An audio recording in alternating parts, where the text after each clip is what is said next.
chùa lý thang mọi nó giữ yên thế đâu giờ ta lọ món đau trên nó từ mơ thâu là cả chỉ mù trời tu có ban trời tu có ni hùng bao số dần nó yêu qua lần chạy ta kỳ yêu loạn gì chỉ sao khổ gì trao tu nắng hoa mình xa đây mọi trò chạy à lời đánh đưa hoa trên từ trò mà lúc xem bao lúa tươi còn chạy gió hoa đưa giờ tu nên sự tình chạy có tao hoa ý xì mà hoa ý xì chạy có một lúc đó lúa tuôn đá có nghĩa nung nghĩa mòn chờ dẫn nó cứ cho hoa sẽ chỉ tao có mơ yuan đó cho đây chạy trên đây lo trên gió gió You're listening to DJVANH. một nơi bỏ chạy vào cái lũ hoa chỉ mong đây nhưng nó chạy lũ có một từ qua một cơn đời ý tuần tình nhận gió mùa ta ngược trâu theo thong đầu tư lòng trên mưa lúc xia lòng trời yên chỉ You're listening to DJVANH. Everybody in the place.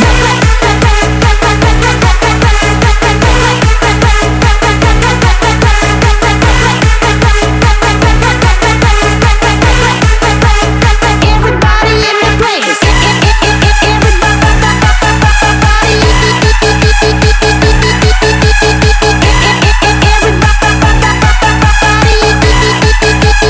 Everybody in the place.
listening to DJ1.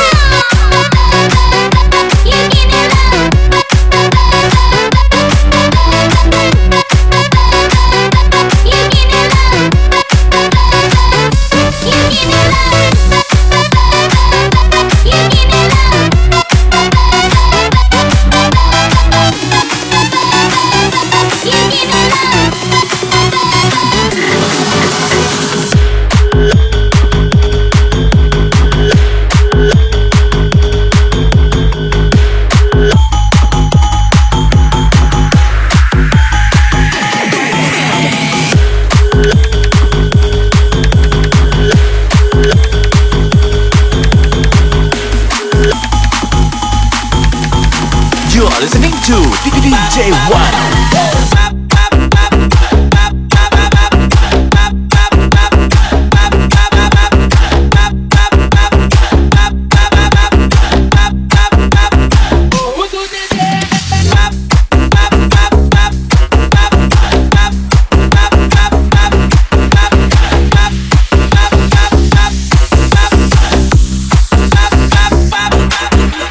Yesterday my girlfriend came around my way. She told me of a party from just the other day. She told me it was fab and it was glam. Limousine, paparazzi, bottles of champagne. I said I don't understand. And where was I? And why didn't you tell me about a party that was so fly? She said that it was fake. She bumped into an old date. Got an invitation to a jet set sensation.